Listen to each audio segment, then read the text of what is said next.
Hello everyone, welcome to a new lesson with Maria Slitix.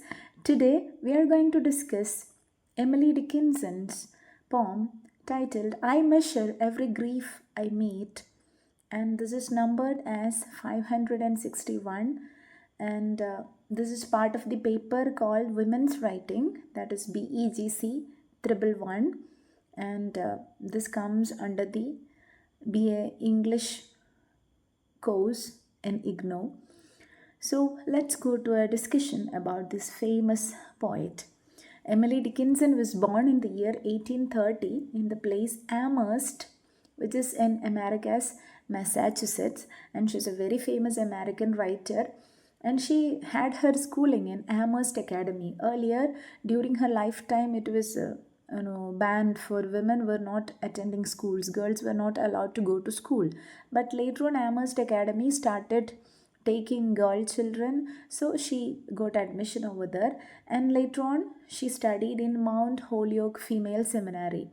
She was sent to study Christian religion, and she was so much attracted to religious values, but she found the seminary very strict, so she didn't want to continue her education there, but still she studied religion on her own.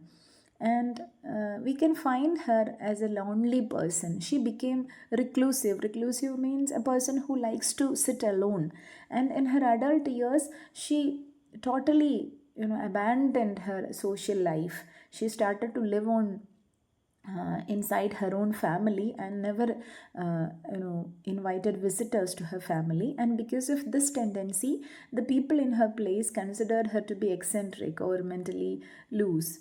But she was a very learned lady. She spent so much time on reading and writing, and she became an intellectual and an artist and poet. And she used to do all the chores at home, and she was good at everything, but she kept alone, and she wanted to be separate from everyone. But she had a habit of writing letters to the famous people of the time, like writers, poets, and public speakers and all, and they became her mentors. They helped her to get to know about the worldly things, what is happening in politics and all, and they helped her to edit her poems. So she found deepest connection through these letter writing and maintaining extensive correspondence with so many people. And she loved to wear white colored dresses, and in her later years she completely avoided all the colors, and people began to call her woman in white. And she was deeply religious in her own way, and she found her own way of becoming a very pious person, and she stopped visiting churches and all. And coming to her writing career, and surprisingly she wrote 1800 poems during her lifetime, but she published only 10 poems while she was alive, and all her other poems are published posthumously, that means after her death. And during her lifetime too, her poems were published anonymously. Okay, and it was a time when writers, like women writers, were writing in male names, like George Eliot, and such writers were writing anonymously.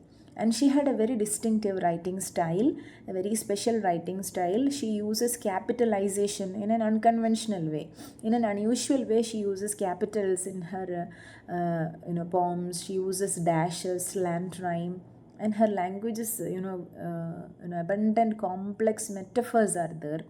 And she writes in a very small lines, usually in quatrains, that means 4 lines in one stanza. She writes in that way. And coming to the themes that she discussed, she's so much attracted to this concept of mortality of human life, that is every human being will die, and the inevitable presence, unavoidable presence of death in life, and then nature, gardens. She almost wrote about almost all topics like love, desire, then the treatment of women in society, then religious belief and religious doubts in her mind, and also the inner thoughts of human beings. All these became topics for her poems, and she got recognition after her death, that means posthumously. And her first collection of poems were published in 1819, 4 years after her death, when her sister Lavinia got her poems published. And her complete poems were first published in 1955. Emily didn't want to get her works published, so she had asked her sister to burn them, but Lavinia didn't do that. That is how we got such a famous writer, and now she's recognized as one of America's greatest and most original poets because of her special kind of poetry, and she revolutionized poetic expression. So, coming to the poem, I measure every grief I meet. This comes as number 561 in her complete poems. So I'm giving two stanzas each in one slide, and the notes are there in the same slide. So the first two lines are given in first four lines. First couplet or first quatrain is given in two lines, and the next quatrain is given in two lines. Okay, so the speaker introduces here as a person who is observing others grief. We may pay attention to others happiness, but here we have a speaker who is paying attention to others grief or the reason for their sadness. I measure every grief I meet with narrow probing eyes. I wonder if it weighs like mine or has an easier size. So she is wondering about whether their pain, their grief is like mine, or they have a small grief, small sadness, or it is like just like mine, it's heavy. I wonder if they bore it long, or did it just begin, or I could not tell the date of mine, it feels so old pain. So she's wondering whether they had been suffering, they had been bearing this pain for a long time, or it just started. Because the observer or the poet could not tell the date of her suffering. It had been a long time with her. She had been sad for a long time. So she could not find the exact time when her pain or sadness or grief started. The metaphor of measuring and weighing grief suggests an attempt to quantify something. We are not able to usually weigh our grief. We cannot say I have 500 grams of grief like that. So here she's trying to weigh something that cannot be weighed. So the narrow probing eyes indicate the clear intense scrutiny and her empathetic observation. And in the second stanza she considers this temporal dimension. Temporal means related to time. When did the grief started, or their grief and my grief started at the same time, or they had been suffering it for a long time. So this contrast between the new and long term of grief introduces the idea that suffering changes over time.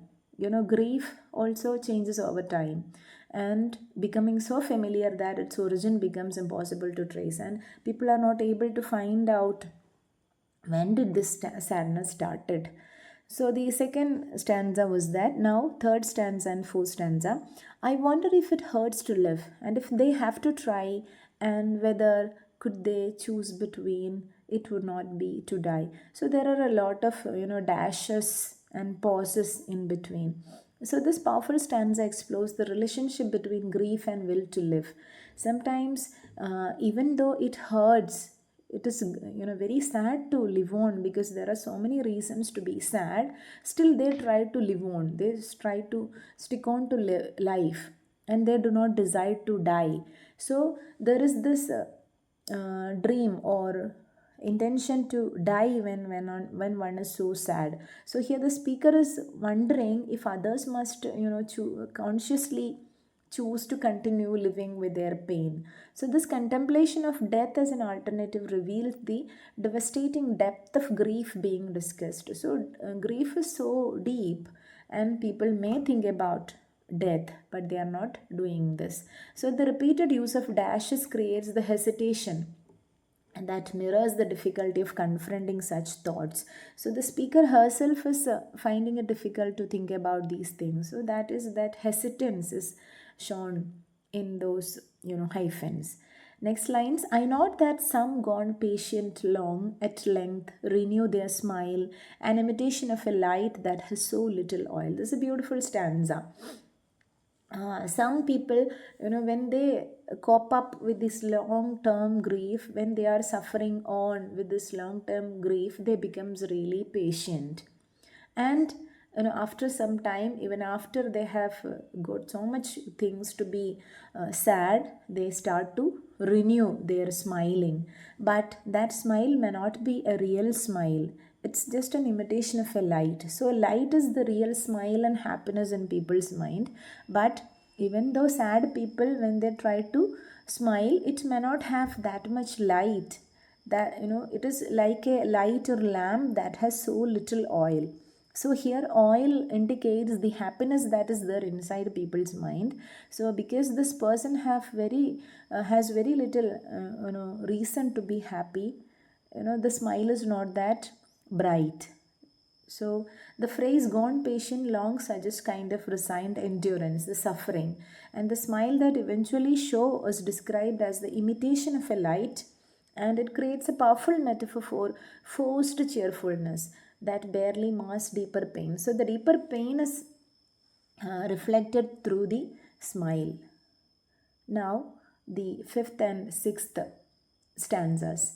I wonder if, when years have piled some thousands on the harm that hurt them early, such a lapse could give them any balm? Or would they go on aching still through centuries of nerve enlightened to a larger pain in contrast with the love? So these stanzas explore whether time truly heals grief, whether time heal the sadness or the pain that is there in people's mind. I wonder if, when years have piled means when something is kept upon something, so it becomes a big block. So when so many years are passing, some thousands on that hurt, whether it will hurt in the same way, or because it is so much years that a person is suffering, it would give them any balm, any healing, or would they go on aching still? So they are wondering, the speaker is wondering whether even after so many years of the grief, the person will be feeling in the same way through centuries of nerve enlightened to a larger pain, or after years of suffering, the person will be feeling a deeper pain that is enlightened to a larger pain in contrast with the love. So the image of years have piled some thousands on harm suggests the accumulation of time, while questioning whether this passage of time provide any balm or healing. So the contrast with love suggests that our capacity for suffering might grow alongside our capacity for affection. So sometimes, just like our love grow with years, sometimes our hurt or pain or grief may grow along with us, and it may become more unbearable. So there's a complex relationship between love and pain. Now coming to the seventh and eighth stanzas, the grieved are many, I'm told. There is the various course. Death is but one and comes but once and only nails the eyes. So, in the seventh stanza, the speaker says, now I'm considering different types of griefs. There are so many reasons to be sad or grieving. There are various causes, and death is only one among them. There are many reasons for grief, but death comes only once. And only one thing, death closes a person's eyes for ever. And only nails means it closes the eyes. There's grief of want and grief of cold, a sort they call despair. There is banishment from native eyes inside of native air. So there are so many other reasons for grief. It can be the reason maybe want or grief of cold. That means a person may lack interest in life. He or she may become cold to life, and it may be what we call despair, or being desperate. And sometimes you are banished from a place, you are not allowed to live in a place, or sometimes you have to leave your place for work and all, so you become sad. So grief of want can also be about the attitude of people. Sometimes when people become close to us, when people become hesitant to consider or give concern or affection to another one, the other people may become sad. Coldness can also be the lack of love and affection too. So sometimes in relationships people become cold, and it may also lead to despair, and the exile from one's place and close ones can also cause grief. And now the last stanzas. And though I may not guess the kind correctly, yet to me a piercing comfort it affords in passing Calvary. So here the poet is concluding, saying that even though I do not understand what are the reasons for others' grief, I feel a kind of comfort thinking that there are other people who are suffering like me. It's a very different kind of feeling, but still, sometimes when we see other people who are suffering just like us, we feel a kind of comfort. So, a piercing comfort, a very strong, sharp comfort. In passing Calvary, it's a religious metaphor. Calvary is a Christian, based on a Christian belief that Calvary is the place where Jesus Christ is supposed to be crucified. It is the mountain where Christ was crucified. So it indicates that every person has a place of suffering. Every person has his own cross. As writers say, every person has his own cross to bear in life. So the reference to Calvary introduces a Christian parallel comparing human suffering to Christ's crucifixion. The reference to Calvary and the cross introduces Christian imagery, comparing human suffering to Christ's crucifixion. So when you feel that there are other people who suffer a lot, sometimes more than you or sometimes like you feel comfort thinking that there are other people like me in living this life. So in passing Calvary indicates in living on this life till death. To note the fashions of the cross and how they are mostly worn, still fascinated to presume that some are like my own. So to note the fashions means how you have a fashion, you have a special kind of grief. So others have different fashions, different kinds of grief and different kinds of crosses that they have to suffer, and they are wearing this their grief like a thorn on their heads, just like the crown of thorns that is there on Christ's head.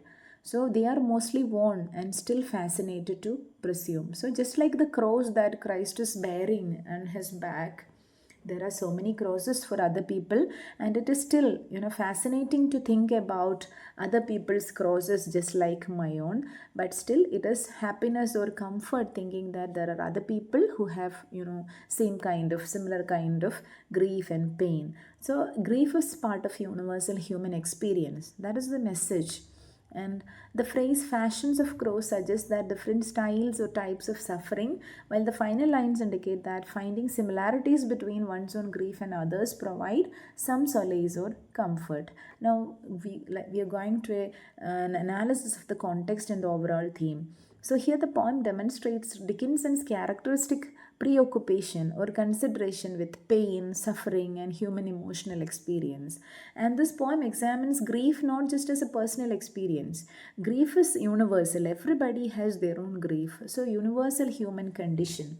The speaker takes on the role of both observer and sufferer. Here the speaker is observing others' pain and grief, and at the same time the speaker is suffering. That is why that image of Christ, that image of cross and crucifixion comes here, and it creates a unique perspective that allows us to understand grief from multiple angles. So there is a analysis of grief from different angles. This poem represents more than just a meditation on grief. This is not just a thinking, a thought about grief. It's an exploration of human empathy, how you feel for others. That is what we call empathy, the connection through suffering. Dickinson suggests that while grief is deeply personal, it is also universal. And sometimes grief connects us more than happiness do. So sometimes you feel so connected to the other people who are suffering, if you are suffering. The speaker's careful observation of others' grief reflects both a desire to understand her own pain and a recognition that suffering can create bonds between people. So this is how a person who is grieving can connect with other people. Now coming to the structure of the poem has 10 ballad stanzas. Ballad stanzas means this is particular stanzas usually used in ballads, and there are 4 lines, 4-lined quatrains. And the alternate ode stanzas follow the rhyme scheme AB CB. This is the rhyme scheme. There is a careful progression. There is an evolution through stanzas. It reveals how Dickinson moves from external observation to deep philosophical questioning. So she's observing her own pain, others' grief, and all, and she, reaches at a philosophical understanding about grief, how grief connects people, and she thinks about its duration, its various forms, and how this shared grief can create connection among people. So the poem builds simple comparison to profound meditation on human condition. Earlier, that was just a comparison between others' griefs, and then later on, it reaches in a meditation or thinking about human condition. And the hyphens set the mood of the poem. There are a lot of hyphens and capital letters, and we are going to an analysis of the literary devices. And the metaphor used is, grief is measured as a measurable weight, something that can be weighed. And the religious imagery include the Calvary mountain and the cross. And grief and pain are personified, they are given human qualities, and it is given in capital letters. And the concept of piercing comfort is a paradox. Even though feeling grief is so sad, and knowing that others are sad is really unsettling, but it gives an opposite comfort feeling also. That is the paradox. And the I wonder, that phrase is repeated again and again. So it gives, it emphasizes the speculative thinking nature of the speaker. The capital letters there are so many capital letters: grief, mine, harm, date, despair. All these things are presented as some concepts or some entities. It is personified. And the words like measure, meet, wonder, ways, these all words shows the internal rhyme. There are rhyming in between the lines. So that's all for this lesson. Thank you so much for listening to me.